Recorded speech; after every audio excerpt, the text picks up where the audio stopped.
Assalamualaikum warahmatullahi wabarakatuh. Halo sahabat sebuah kisah misteri, kembali lagi bersama saya Rio Wijaya. Terima kasih kepada sahabat-sahabat yang telah mendengarkan kisah misteri yang saya ceritakan. Terima kasih juga kepada sahabat-sahabat yang selalu memberikan support, memberikan dukungan agar channel ini dapat berkembang. Di sebuah kisah misteri kali ini, saya akan masih menceritakan sebuah kisah kiriman dari salah seorang sahabat yang berada di Tangerang. Di sini kita sebut saja dengan nama Anton. Yang mana kisah yang ingin disampaikan Anton, yang ingin beliau bagikan di sini adalah sebuah kisah yang terjadi di tahun 2015 yang lalu, yang mana beliau dihantui sesosok pocong yang datang di dalam mimpinya dan datang di kehidupan nyatanya, menghantuinya hampir setiap malam untuk menagih hutang. Bagaimana kisah yang ingin diceritakan Anton di sebuah kisah misteri? Simak video ini sampai selesai.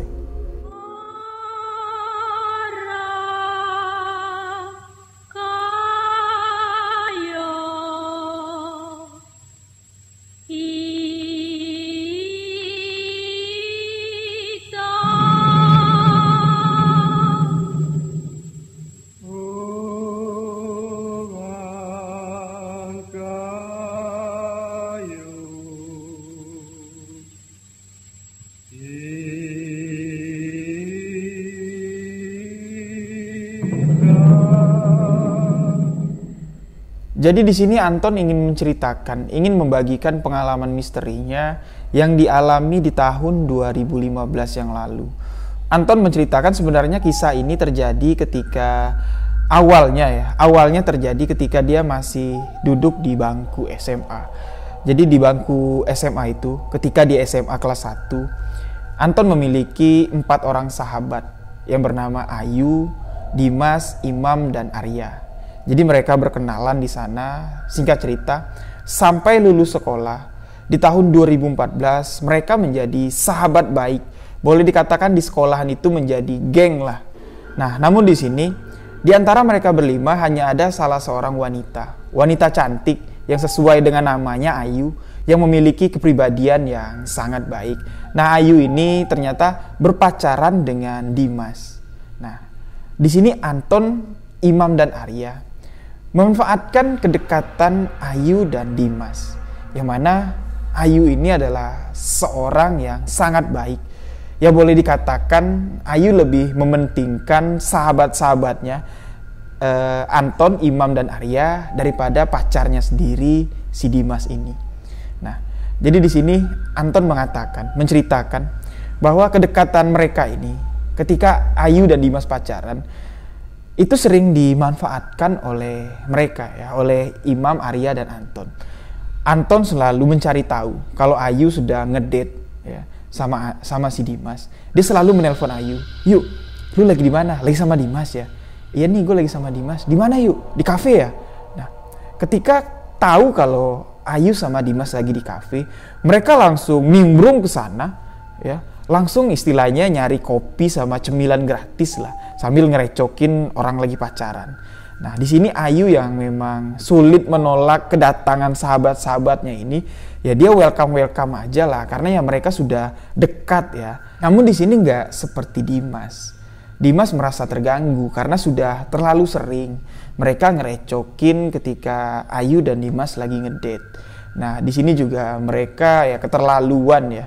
Sembrono lah. Jadi sebelum ditawarin untuk mesen makan, mesen minum sama Dimas sama Ayu yang istilahnya yang punya acara lah, mereka langsung memesan ya menu yang mereka suka. Nah, di sini ya mereka memang mengincar itu sebenarnya, nyari kopi, nyari cemilan gratis. Nah, jadi pada malam itu ya mungkin di sini Dimas udah sebel dan sudah kesal juga. Hal ini sering terjadi. Jadi pada malam itu ketika mereka sudah makan, mereka sudah happy, Dimas langsung nyeletuk, "Ini yang bayar siapa nih? Kalau gue yang bayar lagi, kita hitung hutang ya. Ingat loh, hutang yang kemarin aja, hutang kalian yang kemarin aja, satu pun belum ada yang bayar." Nah, ternyata di sini Anton menceritakan, di persahabatan mereka ini, di geng mereka ini, Dimas menjadi bendahara ya, menjadi tempat mereka mengadu kalau ada kesulitan lah atau perlu minjam duit, ya Dimas lah, karena beliau orang yang beruntung memiliki keluarga yang mapan. Nah, jadi Dimas lah yang selalu menjadi sasaran mereka kalau lagi butuh duit. Ya, memang di sini Anton, Imam, Arya sering meminjam duit sama Dimas. Ya namanya anak muda lah ya, minjam duit pasti balikinnya susah, bahkan lupa maunya minjem lagi, mau minjem lagi. Nah, ketika Dimas mengatakan hal tersebut, kalau kalian gak sanggup bayar, kalau kalian gak bisa bayar, aku yang bayar tapi kita hitung utang. Di sini Ayu merasa tersinggung dengan apa yang dikatakan pacarnya ini, dikatakan Dimas. Langsung Ayu nyeletuk, "Wis, ngapain sih kamu Mas? Biasanya nggak kayak gitu juga. Biasanya juga kamu yang bayarin teman-teman. Kok gitu sih? Yaudahlah, kalau kamu nggak mau bayarin, biar aku yang bayar." Dimas langsung mengatakan kepada Ayu, "Ya nggak kayak gitu juga lah. Kamu lihatlah, biasanya mereka mau makan sampai kenyang juga aku bayarin. Tapi kali ini biar mereka tahu lah, ya, biar mereka sadar. Jangan ngerecokin orang terus, jangan gangguin orang terus. Kalau mau pinjam duit, nggak pernah nggak aku kasih. Tapi janganlah ganggu kita lagi pacaran." Ya sebenarnya di sini secara halus Dimas memperingati hal yang nggak baik dilakukan oleh sahabat-sahabatnya ini ya, walaupun mereka sahabat. Karena Ayu dan Dimas sudah memiliki hubungan yang spesial ya, lebih dari sahabat ya. Seharusnya sahabatnya ini, Anton, Imam, dan Arya juga harus memiliki toleransi dan memahami, nggak ngerecokin. Nah, jadi singkat cerita, setelah kejadian malam itu, 1 minggu berlalu. Ya, Anton kembali menemui Dimas. Yang mana pada siang hari itu, selesai jam pelajaran, ketika istirahat, di sini Anton berniat untuk kembali meminjam uang kepada Dimas. Karena ada Anton bilang ya, dia pengen ngedate sama pacarnya tapi nggak ada uang. Jadi dia pinjam duit sama Dimas. Di sini dia langsung mengutarakan, "Mas, gue pinjam duit ya, nggak banyak kok, pego aja 150.000 aja. Gue mau jalan nih sama pacar gue." Nah, di sini Dimas langsung mengatakan, "Pinjam aja terus. Yang kemarin aja belum kamu bayar. Ingat loh, yang minggu kemarin di kafe kan aku yang bayar. Udah aku bilang kalau kamu nggak bayar masing-masing itu hitung utang loh. Itu belum aku totalin sama utang yang kemarin-kemarin." Nah, di sini Anton mendengar kalau memang benar ya, perkataan Dimas malam itu dia serius. Dia juga kaget. Wah, kemarin kan bukan Ayu yang mau bayarin. Ya enggak lah, aku yang bayar. Ya kita hitung utang ya. Jadi kamu mau minjem berapa? 150. Ya udah, nanti kita hitung sama utang yang kemarin-kemarin. Ya, jadi memang Dimas ini ya, walaupun pelit, perhitungan, suka hitung-hitungan sama hutang ya, dia langsung memberikan 150 yang diminta sama Anton. Nah, jadi ya singkat cerita Anton mengatakan di sini, setelah mereka sama-sama naik ke kelas 3, ya, hubungan asmara Ayu dan Dimas masih terjalin, hubungan persahabatan mereka pun masih terjalin. Namun Anton mengatakan sampai di kelas 3, sampai duduk di kelas 3, hutangnya kepada Dimas ya belum pernah dicicil sama sekali. Bahkan Anton pun nggak tahu berapa total hutang dia sama Dimas. Imam dan Arya pun begitu, apalagi Imam sama Arya. Bahkan mereka kalau ditanya, "Lu udah bayar belum hutang sama Dimas?" "Ah, tar lah, gampang. Ada Ayu ini." Jadi dia selalu mengandalkan Ayu. Ya. Nah, singkat cerita di tahun 2015 ketika mereka sudah sama-sama lulus dari SMA, di sini Anton, Ayu, dan Dimas kebetulan masuk ke satu universitas yang sama, tapi mereka beda fakultas. Sedangkan Imam dan Arya mereka memutuskan untuk bekerja. Nah, jadi ya memang di waktu setelah lulus, hubungan asmara antara Ayu dan Dimas udahan ya, udah putus ya. Udah putus, walaupun mereka satu universitas, mereka tetap saling menjadi sahabat baik. Begitu juga Anton, ya. Begitu juga Imam dan Arya, walaupun mereka nggak sama-sama kuliah di sana, mereka selalu berkomunikasi melalui grup, ya. Nah, di sini mereka inilah ya, menjalani kehidupan sehari-hari. Nah, jadi Anton yang berniat membayar hutangnya langsung menemui Dimas ke rumah Dimas, ke kediamannya. Di Di situ dia datang langsung mengutarakan niatnya, Mas, gue pengen bayar utang nih, utang dulu, utang waktu masih di SMA dulu. Nah, Dimas mendengarkan apa yang dikatakan Anton kalau dia mau bayar utang, kaget lah ya. Dia langsung ngomong, wis, ingat kamu utang, aku kira udah lupa. Ya inget lah, dulu waktu di sekolah aku pura-pura lupa karena ya nggak punya duitnya. Ini sekarang kebetulan, alhamdulillah aku punya rezeki, aku mau bayar utang-utang aku. Jadi berapa utang-utang aku sama kamu? Nah, ya di sini sebenarnya Anton kaget. Ya. Anton kaget ya, dipikir sama dia, Dimas ngitungnya asal-asalan aja lah, yaudah sekian bayar gitu ya. Ternyata di sini Dimas masuk ke dalam kamarnya, ya, mengeluarkan buku catatan, ya seperti buku diary gitulah, buku diary gitu. Dia langsung liatin kepada Anton, nih utang kamu. Ya. Di situ dia lihat catatan Anton, lengkap dengan tanggalnya, lengkap dengan nominalnya. Jadi di situ ditotalin sama Anton, hutang dia dari kelas 2 SMA sampai lulus SMA itu sekitar 1.800.000 rupiah. Ya. Nah, Anton juga kaget ya. Loh, kok banyak ya, kata dia. Ya banyak lah, katanya. Kamu minjam 100, 200, 100, 200 hampir setiap minggu. Ya kamu totalin aja berapa. Itu aja aku rem-rem ngasih kamu pinjam. Kalau enggak bakal kebayar kamu sampai sekarang kali. Nah, di situ juga Anton nyengir. Ya sorry lah, namanya juga butuh. Ya, butuh apaan? Butuh buat pacaran doang, katanya. Ya jadi memang kebetulan hari itu Anton bawa duit lebih ya. Bawa duit lebih, dia bilang dia bawa duit sekitar 2 juta lebih lah.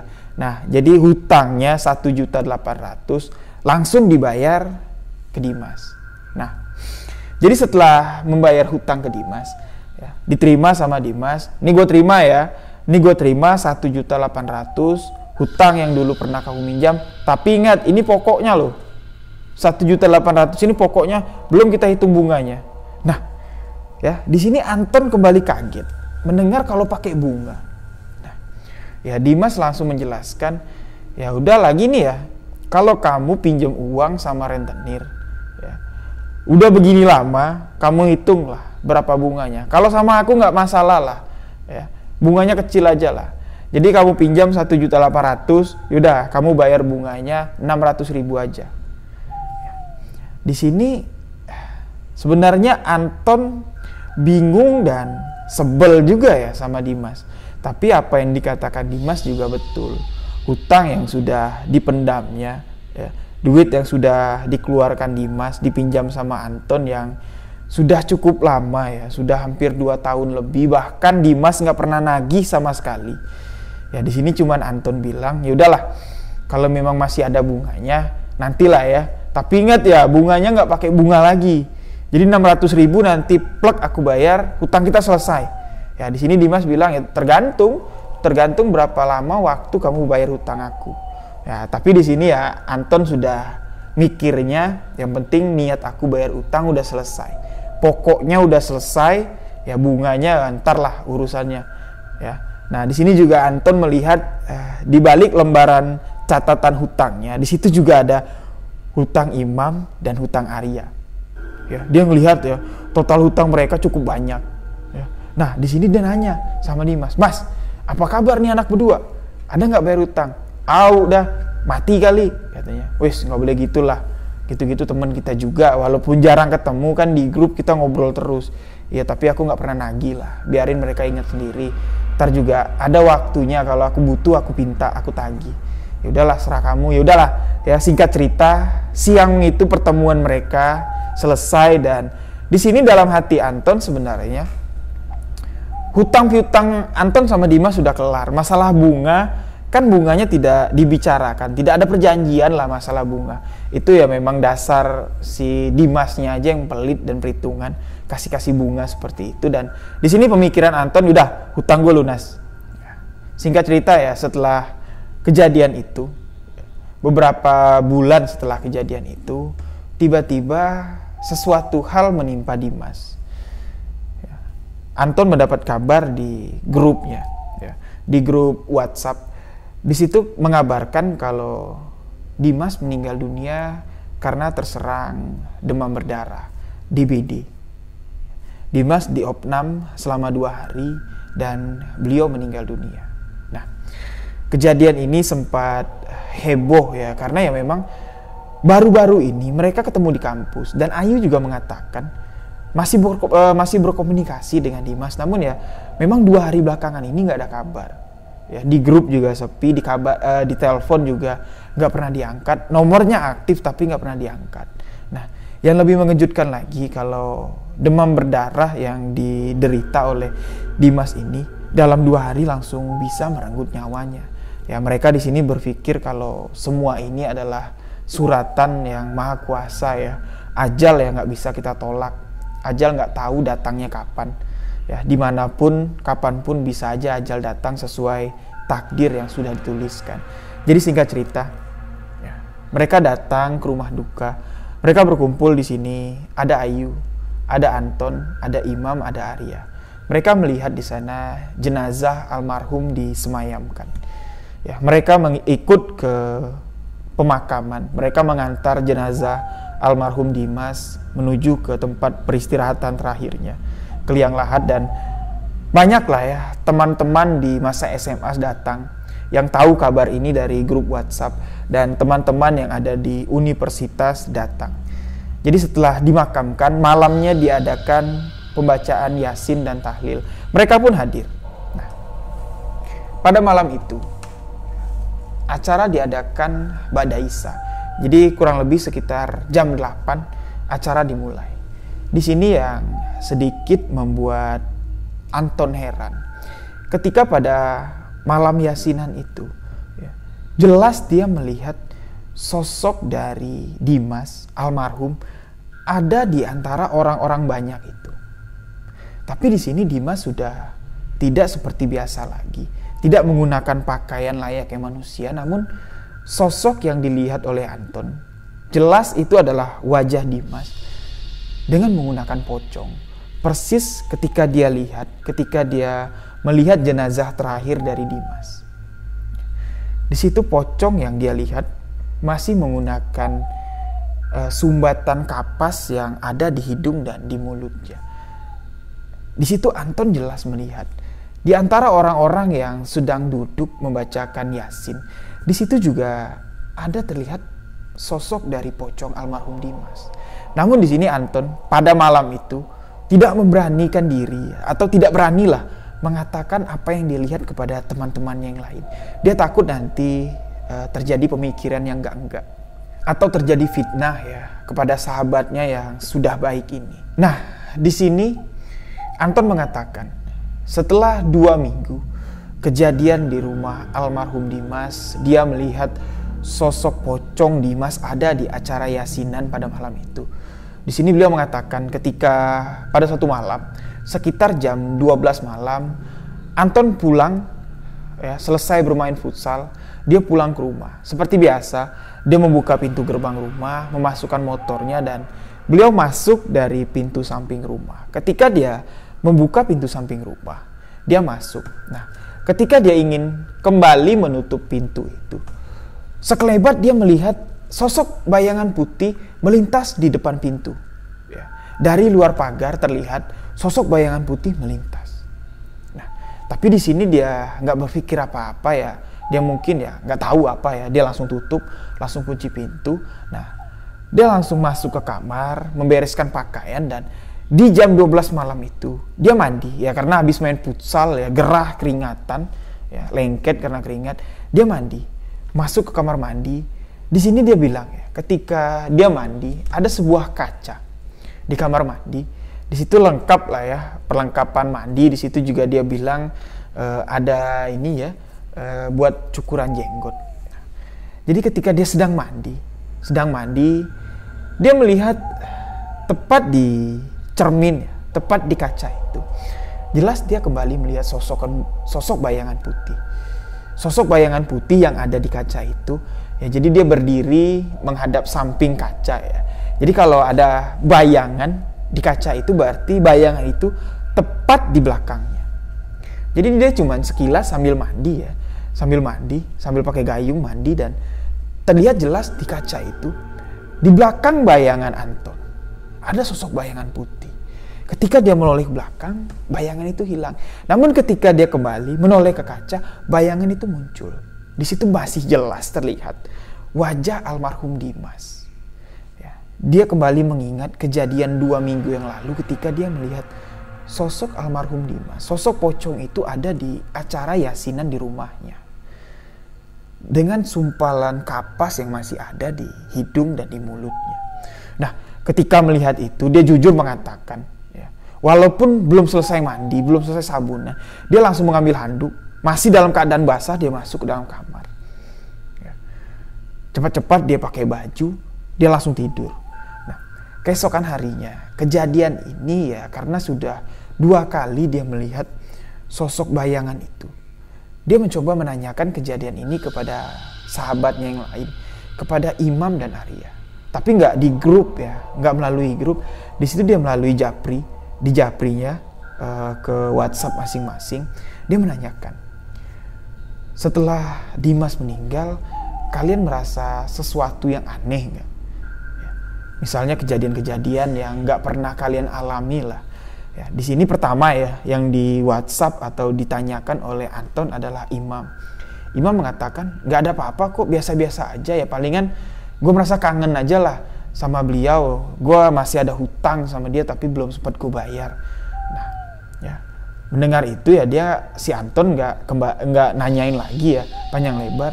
Dia langsung WA si Arya.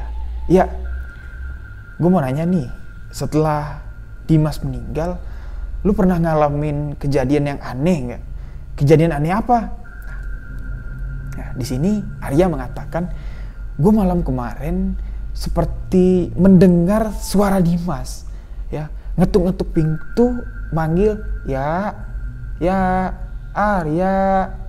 Nah, gue dengar jelas tapi ya, gue nggak berani mastiin itu suara apa ya, gue cuekin aja, gue tidur. Itu sekitar jam 1 malam. Nah, di sini barulah obrolan mereka sedikit nyambung, ya. Jadi Anton bilang, lu di mana? Gue samperin ya, gue punya cerita nih. Gue di tempat kerja. Nantilah sore selesai gue kerja, kita ketemuan. Ya, jadi singkat cerita, sore itu mereka janjian dan ketemuan. Ya. Di sini Imam juga ada ya. Imam juga ikut karena diajak sama Anton biar sama-sama tahu peristiwa ini. Namun Ayu belum dikabari oleh mereka. Jadi mereka bertiga bertemu, ada Arya, ada Imam, dan ada Anton. Mereka saling menceritakan kejadiannya. Anton menceritakan kejadian ketika dia melihat pocong di rumah Dimas ketika yasinan, dan tadi malam ketika dia mandi, dia melihat sosok pocong itu lagi ada tepat di belakangnya ketika di kamar mandi. Nah, di sini Arya juga mengatakan, gue malam itu jelas mendengarkan, gue belum lupa loh, suara dari Dimas. Suara yang lembut ngetok-ngetok kaca kamar gue. Dia bilang gini, ya Arya, tok tok tok, ya Arya. Gue merinding dengarnya, tapi gue cuekin aja, gue sama sekali nggak berani. Kalian tahu lah, ya, kalau yang namanya hal-hal kayak gitu gue gimana. Jangankan ketemu yang beneran kayak gitu, nonton film horor aja gue nggak berani. Nah, di sini ya Imam yang bingung ya, karena dia nggak mengalami kejadian apa-apa. Jadi mereka sama-sama menyimpulkan lah, ada apa ya? Kok Dimas nyamperin kita? Nah, di sini Imam sebagai orang tengah, karena dia bingung. Kejadian yang dialami Anton, kejadian yang dialami Arya, nggak dia alamin. Karena ya dia juga sahabat dari Dimas, sangat dekat juga dengan Dimas. Tapi kok cuman Anton sama Arya aja yang didatangin sama Dimas, ada apa? Nah, di sini Imam memiliki inisiatif, kita tanya Ayu yuk, kan Ayu kan pernah pacaran tuh sama Dimas, yang mungkin aja dia didatengin juga sama Dimas. Ya. Nah, jadi ya setelah mereka sepakat, sore hari itu juga dia langsung telepon Ayu, yang nelpon Ayu Imam, ya. Yang nggak pernahnya Imam nelpon Ayu, ya, dan nelpon menceritakan kejadian ini. Ya, Ayu langsung marah ya. Marah kepada Imam. Lu apaan sih? Ngapain sih lu bikin gosip kayak gitu? Nggak baik lah. Ya. Kita kan sahabat udah lama, Mam. Ya. Lu juga tahu kalau Dimas orangnya baik. Ya. Lu banyak ya makan kebaikan dari Dimas. Bukan gitu, yuk. ini gue lagi sama Anton, gue lagi sama Arya. Kita lagi ngebahas masalah ini. Bukan gue loh yang ngalamin ini. Yang ngalamin ini Anton sama Arya. Oke lah, kalau yang ngalamin ini cuman Arya atau cuman Anton, kita bisa bilang kalau ini fitnah. Tapi ini mereka berdua mengalami hal yang sama. Yaudahlah, gini lebih baik daripada kita salah paham. Lebih baik lu datang ke sini lah, gabung di sini sama kita. Kita lagi di sini. Jadi dikasihlah alamatnya di Sherlock. Dan kurang lebih 1,5 jam Ayu datang ke tempat mereka bertiga berkumpul. Ya, di sini mereka menceritakan, mendiskusikan sebenarnya apa yang terjadi kepada almarhum Dimas. Ya, di sini Ayu mengatakan ya sebenarnya gue udah lama tahu. Ya, dari ketika malam pertama beliau dimakamkan. Tapi ya di sini gue nggak mau cerita ya, gue kasihan. Ya gimana pun Dimas pernah menjadi seseorang yang spesial di hidup gue. Walaupun ketika dia meninggal kita udah nggak punya hubungan apa-apa lagi. Kita baikan, kita pisah secara baik-baik. Kita punya komitmen walaupun kita pacaran nanti setelah kita udahan. Ya kalau memang nggak jodoh, kita nggak ada kata musuhan, nggak ada kata mantan. Itulah komitmen kami berpacaran. Ya, jadi sebenarnya kejadian yang Anton alami, Arya alami itu udah gue alami duluan. Jadi ketika malam pertama ketika almarhum dimakamkan, ketika gue pulang dari rumah beliau, gue sadar ketika gue nyetir sendirian jam 10:30 malam itu, gue merasa ada seseorang yang ada di bangku belakang. Gue sadar ketika di dalam tol. Jam 10:30 malam lah gue masuk tol. Ya.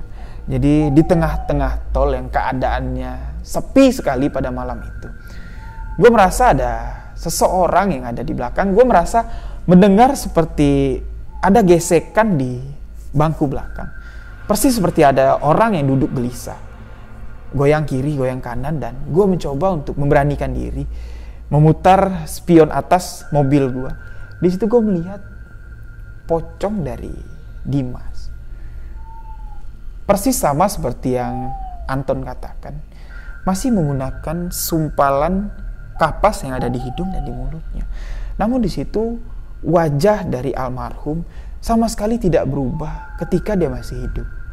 Tidak menyeramkan, tidak pucat. Gue lihat cuman bedanya sekarang yang gue lihat itu dia menggunakan pocong dan di bagian hidung dan mulutnya disumpal kapas.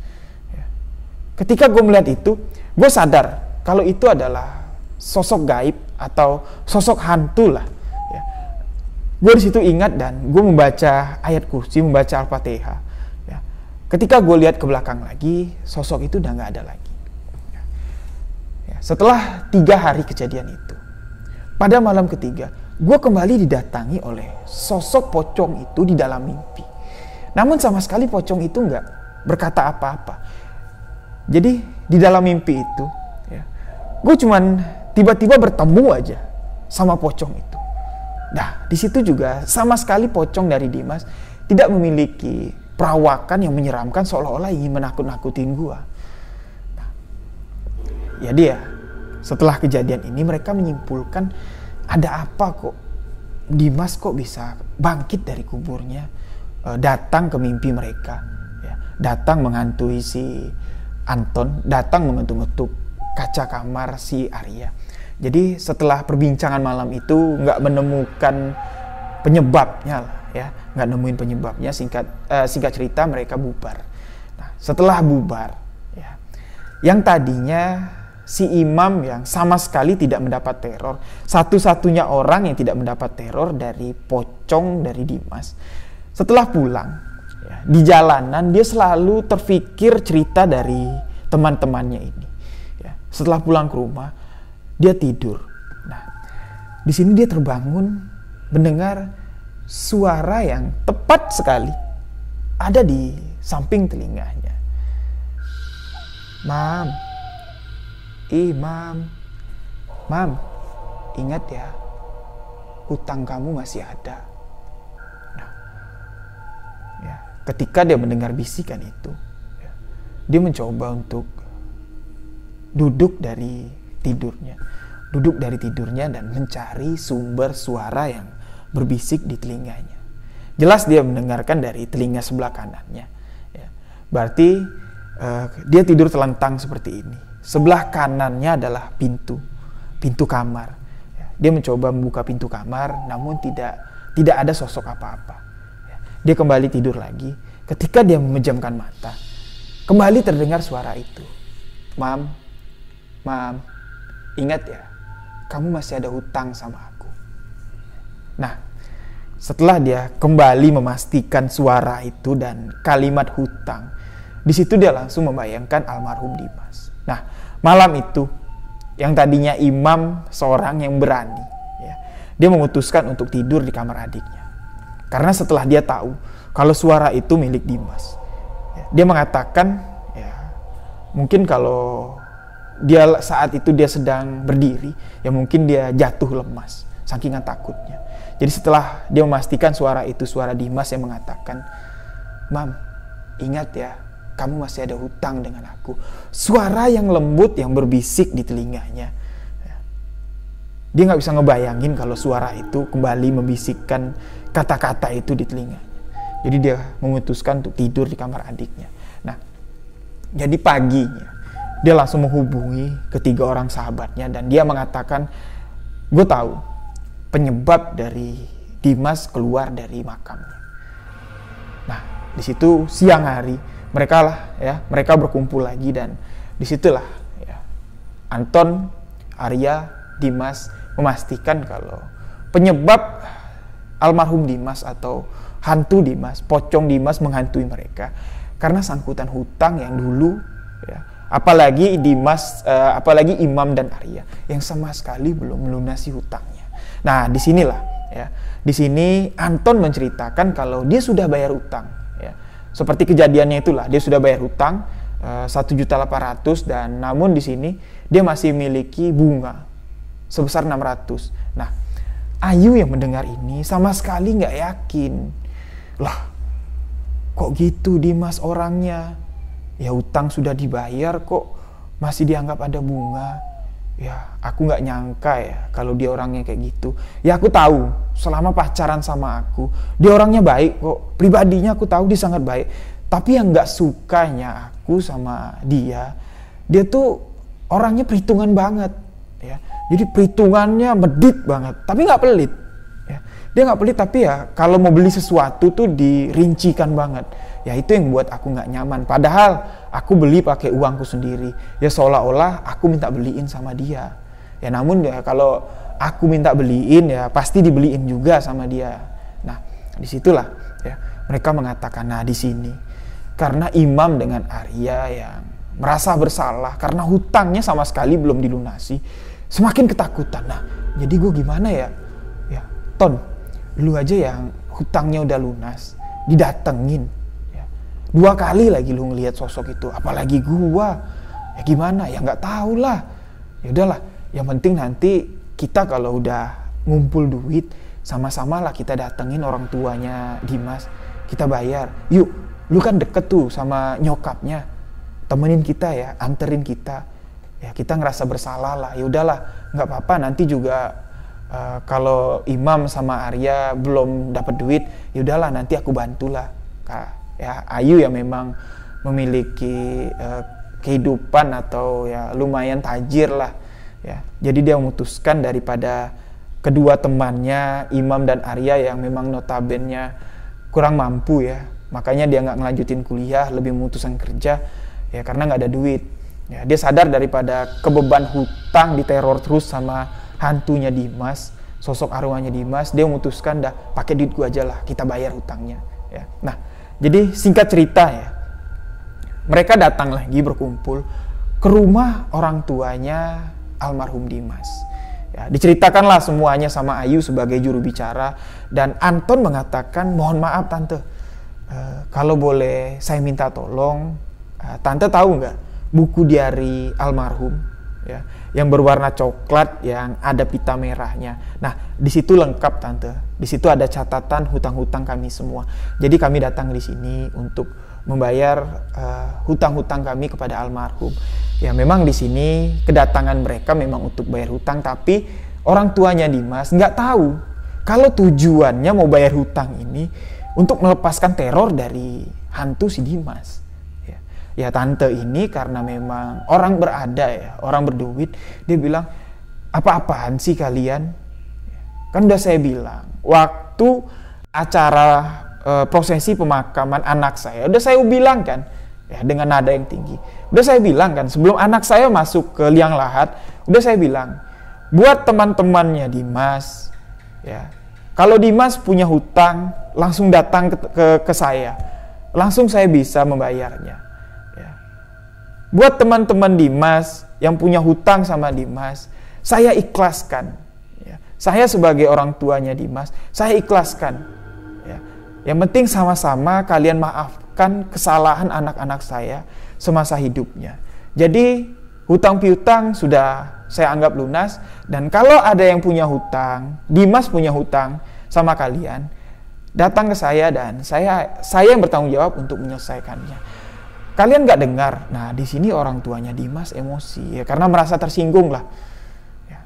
Nah, disinilah Ayu mencoba menenangkannya. Ya bukan begitu tante. Kami bersahabat di sini sudah lama. Ya, kami juga menganggap tante sebagai orang tua kami. Jadi teman-teman ini merasa memiliki beban. Ya, merasa memiliki beban karena kebaikan almarhum. Jadi saya mohon kepada tante. Ya. Saya mohon kalau tante nggak mau terima uang ini, berarti tante nggak nganggap kami sebagai anak. Nah, ya jadi memang karena terpaksa lah orang tuanya menerima semua hutang-hutang yang sudah ditulis dengan Dimas. Ya. Namun di sini alasannya tidak disebutkan kepada orang tuanya. Ya.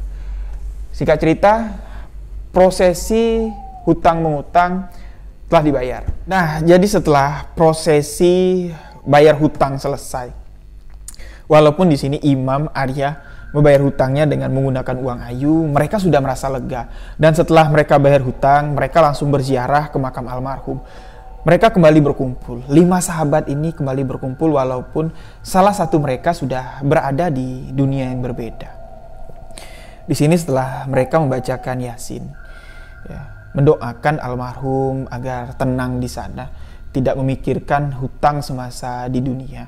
Ya, mereka mengatakan kalau, Mas, terima kasih selama ini kamu telah baik kepada kami, meminjamkan uang kepada kami memang salah kami, ya, lalai untuk membayarkan hutang. Namun kewajiban kami sudah kami bayarkan, kami titipkan kepada orang tua kamu, yang mana kamu sudah nggak ada lagi, ya kami anggap orang tua kamu lah yang berhak menerima uang hutang piutang kita. Jadi singkat cerita, mereka bubar pergi ke acara masing-masing. Anton dan Ayu kembali ke kampus, Imam dan Arya mereka sama-sama kembali ke tempat kerja masing-masing. Jadi setelah hari itu, pada malam berikutnya, di sini Anton kembali menerima teror dari almarhum Dimas. Ya, ketika itu Anton sedang tertidur sangat lelap. Sekitar jam 2 pagi, Anton dibangunkan dengan bisikan, Ton, ingat Ton, bayar hutang. Ton, Anton, Ton. Jadi suara itu intonasinya awalnya lembut. Ya. Lembut sekali Anton, berbisik di telinga Anton, Ton, Anton, ingat Ton, bayar hutang. Anton, Ton. Nah, jadi ketika dia bilang Ton, Anton kaget dan di situ dia jelas melihat Dimas ada tepat di balik pintu di dekat lemari pakaiannya, berdiri dengan pocongnya, dan di situ masih terlihat kapas yang menggumpal di hidung dan di mulutnya. Namun wajah dari almarhum, wajah dari sosok pocong itu sudah mulai hancur dan wajahnya sudah sedikit pipinya tirus, agak sedikit terlihat lah tulang pipinya. Di situ Anton yang melihat itu memang kaget ya. Dia kaget, tapi dia memberanikan diri untuk memastikan kalau ini adalah peristiwa yang dialaminya nyata, bukan halusinasi. Ya.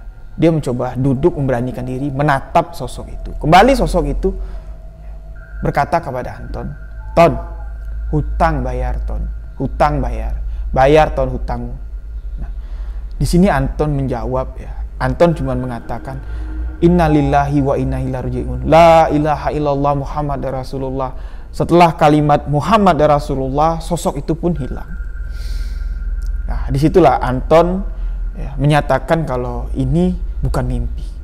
Nah, ternyata pada malam itu bukan cuman Imam, ternyata pada malam itu bukan hanya Anton, ternyata Arya, Imam dan Ayu juga didatangi sosok yang sama. Ya. Jadi Ayu mengatakan, ya, sosok itu muncul ketika dia sedang mandi ya, sedang mandi sekitar jam 10 malam. Ya. Ketika dia keluar dari kamar mandi, ingin masuk ke kamar, membuka pintu kamar, alangkah kagetnya ketika dia membuka pintu kamar, tepat di hadapannya, sosok itu muncul di hadapannya. Sama persis dengan apa yang dikatakan Anton, dengan wajah yang mulai menyeramkan, namun masih bisa dikenali kalau itu adalah sosok dari Dimas.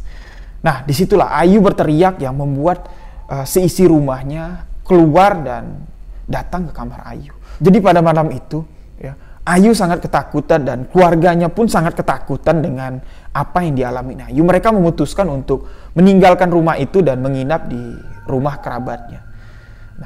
Kejadian ini juga dialami oleh Arya. Arya tepat sekitar jam 1 malam.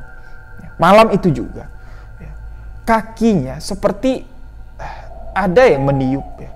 Terasa dingin sekali. Jadi dari mulai ujung kaki sampai ke bagian atas, sampai ke bagian kepala. Seperti ada yang meniupnya. Seperti ada orang yang meniupnya. Ya, sekali lewat seperti itu. Itu benar-benar ya membuat bulu tengkuknya merinding. Nah, di situ dia terbangun, duduk terbangun, dia memperhatikan ya, di kamarnya sama sekali nggak menggunakan kipas angin. Ya, apalagi AC, kipas angin aja nggak punya. Nah, di situ dia melihat dari balik jendela kaca yang hanya ditutupin dengan kain horden yang sangat tipis berwarna biru. Jadi karena lampu kamarnya dimatikan dan lampu luar dinyalakan, jadi memang kelihatan apapun yang ada di luar itu kelihatan dari dalam kamar. Di situ dia jelas sekali dia melihat sosok pocong ada tepat di balik jendela kaca itu. Memperhatikannya seperti ini.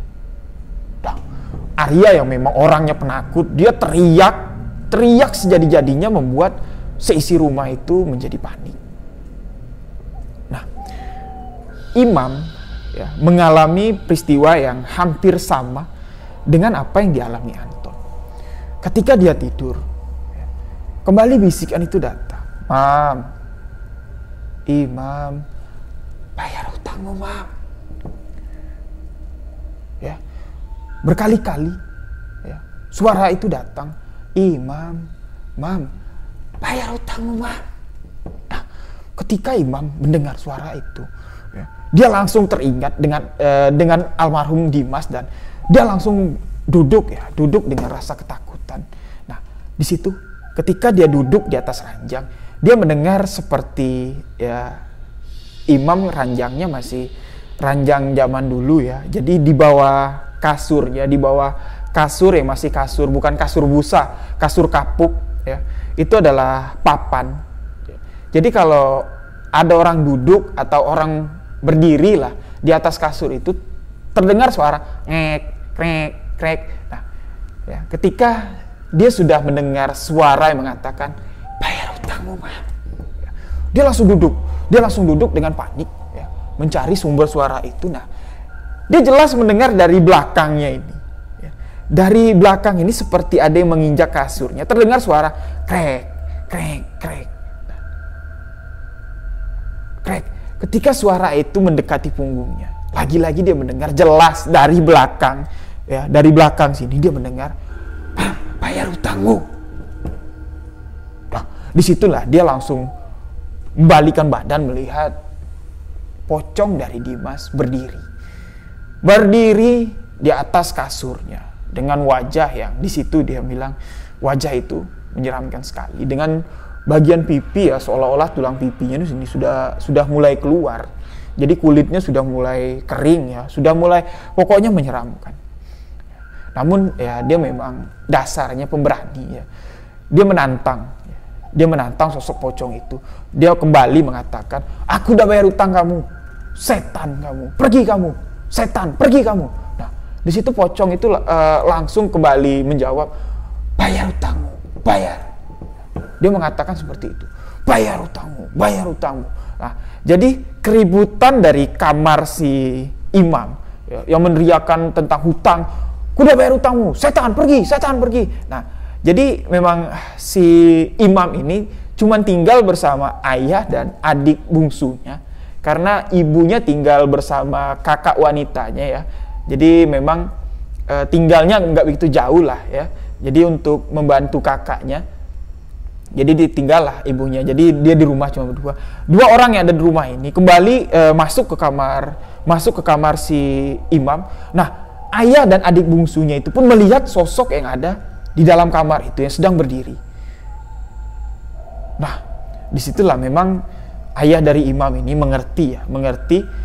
Dia membacakan entah apa ya, jampi-jampi lah, sehingga pocong itu pergi yang sambil hahaha ya. Jadi dia menghilang seperti asap sambil suara hahaha itu menggema di kamar. Hahaha menggemar dan sosok dan suara itu menghilang.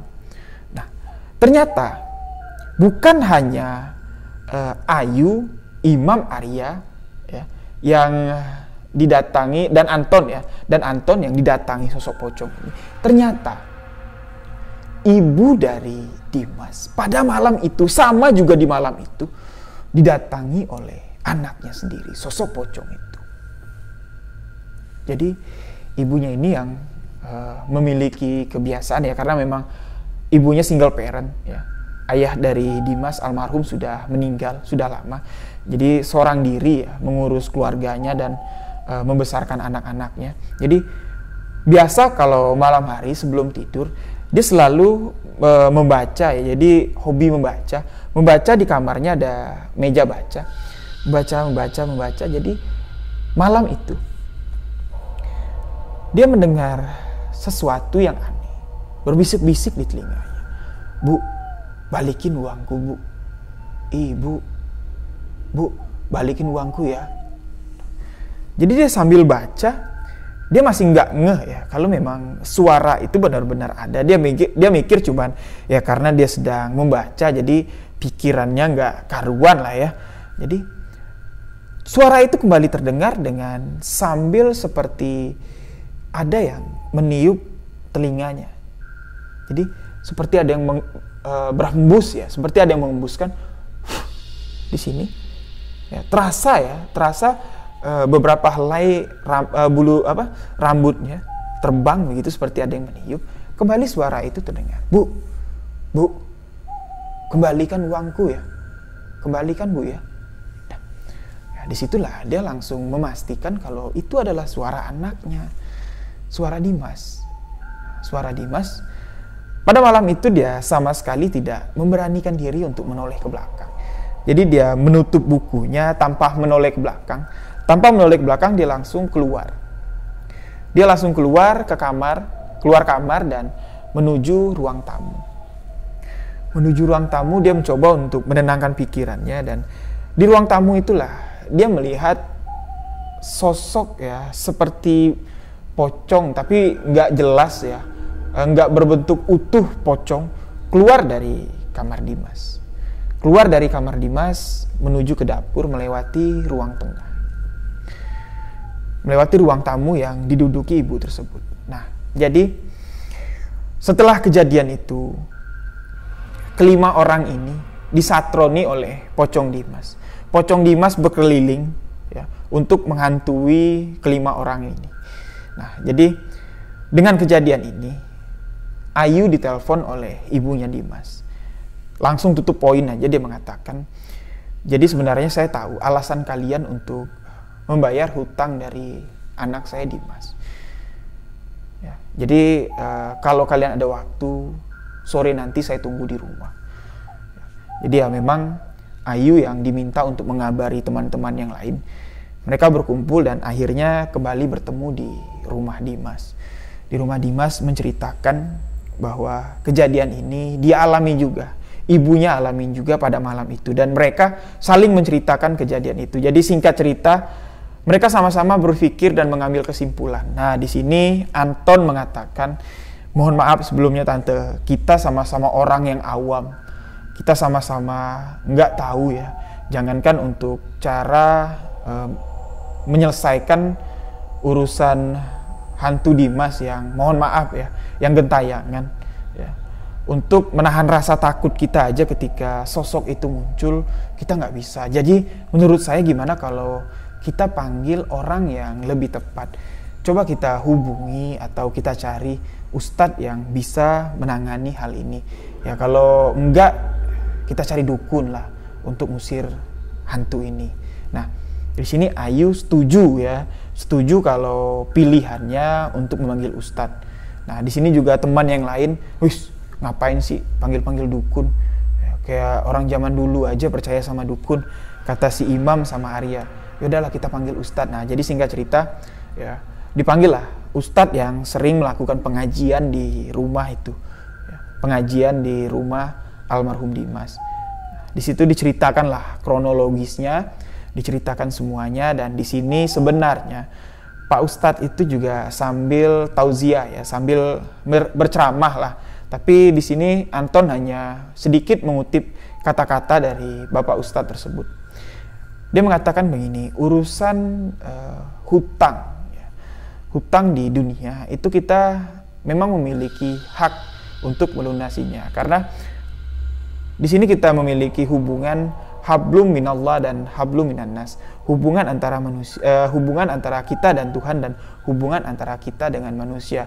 Ketika kita mati, hubungan kita dengan Allah, ya, urusan kita dengan Allah sudah selesai di dunia ini. Namun hubungan kita di dunia dengan orang-orang yang ada di sekitar kita yang memiliki masalah, salah satunya hutang piutang, yaitu hablum minannas ya, hubungan antara manusia ya, itu belum terputus. Nah, makanya bisa disimpulkan kalau di sini ya, arwah dari almarhum ya, masih belum terima dengan keadaan hutang piutang yang menyangkut kepada dirinya.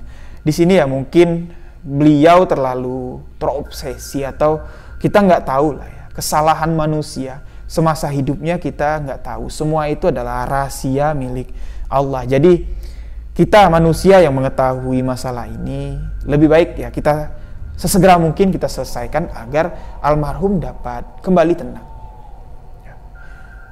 Akhirnya di sini Pak Ustadz memutuskan untuk kembali mengadakan ruwetan, kembali mengadakan sebuah pengajian yang dikumpulkan seluruh sahabat-sahabat dari almarhum, mulai dari SMA, ya, mulai dari kuliah dikumpulkan. Ya, singkat cerita, malam itu dijadikanlah sebuah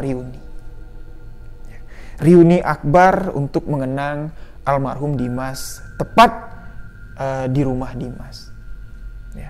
Jadi pada malam itu dikumpulkan semuanya, tapi mereka yang ada di sana, mereka yang diundang, tidak diceritakan kejadian ini, sama sekali tidak diceritakan. Nah, jadi singkat cerita malam itu dibacakan tahlil, dibacakan yasin.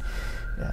Mereka semuanya dibimbing oleh Pak Ustadz tersebut untuk sama-sama mengikhlaskan ya, kesalahan atau untuk teman-teman yang masih memiliki sangkutan atau dulu pernah meminjam uang kepada almarhum, ya, minta mengaku dan segera melunasinya. Kasar ngomong ya, atau mohon maaf lah sebelumnya, jangan ada yang memanfaatkan, ya udahlah Dimas sudah mati, hutangnya yang usah bayar. Janganlah seperti itu, Pak Ustadz bilang. Kalau ada sekarang yang masih memiliki sangkutan dengan Dimas, saya mohon, saya atas nama keluarga minta kepada orang tersebut langsung menemui orang tuanya. Sanggup gak sanggup bayar atau kapan mau dibayar, pokoknya datangin dulu karena ada sesuatu hal yang terjadi menyangkut hal ini kepada almarhum. Nah, disinilah baru diceritakan kejadian ini panjang lebar. Akhirnya memang di sini banyak sekali teman-teman, ya teman-teman dari SMA dan teman-teman dari masa kuliah, banyak sekali yang memiliki atau yang meminjam uang dari almarhum yang belum dibayar. Nah, disinilah baru bisa disimpulkan, Anton juga bisa menyimpulkan kalau memang Dimas untuk masalah persahabatan memang boleh diakui sahabat yang baik, sahabat yang sangat baik, tapi untuk masalah urusan uang, apalagi masalah urusan utang piutang, memang benar-benar dibawa mati. Jadi setelah kejadian ini, ya semua diselesaikan. Ya, pada malam reuni itu, ya pada malam semua orang berkumpul di rumahnya, mendoakannya. Sosok itu pun ikut hadir. Di sini yang hanya bisa melihat ibunya, Anton, Ayu, Imam dan Arya, dan Pak Ustadz yang ada di sana. Nah, tapi di sini mereka mengatakan, setelah dilakukan pengajian besar-besaran itu, sosok dari almarhum tidak lagi memiliki wajah yang menyeramkan, melainkan layaknya seperti orang yang baru meninggal. Dan di sini Pak Ustadz juga mengatakan, ya insya Allah almarhum akan kembali ke tempatnya, kembali ke alamnya yang seharusnya dia berada. Ya.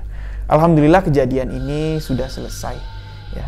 Semenjak kejadian itu, sampai kisah ini dikirimkan oleh Anton kepada saya, sekitar kurang lebih sudah 1 bulan yang lalu sebenarnya cerita ini disampaikan, dikirimkan melalui email sebuah kisahmisteri@gmail.com, namun baru hari ini saya ceritakan, saya bagikan kepada sahabat-sahabat. Beliau sama sekali tidak pernah lagi mengalami gangguan dari almarhum Dimas. Begitu juga teman-teman yang lain, begitu juga Ayu dan orang tua dari almarhum Dimas. Setelah kejadian malam itu, sama sekali almarhum tidak pernah lagi menampakkan dirinya. Oke, demikianlah kisah misteri yang saya ceritakan kali ini. Terima kasih saya ucapkan kepada sahabat-sahabat semua yang telah mendengarkan kisah misteri yang saya ceritakan. Terima kasih juga kepada sahabat yang telah mengirimkan kisah ini, yang sudah ingin membagikan pengalamannya kepada sahabat-sahabat sebuah kisah misteri. Saya mohon agar dapat menyimak kisah ini dengan baik, karena banyak sekali hikmah atau pelajaran yang dapat kita petik dari kisah yang disampaikan oleh sahabat yang ada di Tangerang ini. Oke, demikian kisah misteri yang saya ceritakan. Mohon maaf jika ada salah-salah kata dalam penyampaian. Saya Rio Wijaya mengucapkan wabillahi taufik walhidayah. Wassalamualaikum warahmatullahi wabarakatuh. Salam sahabat kisah misteri.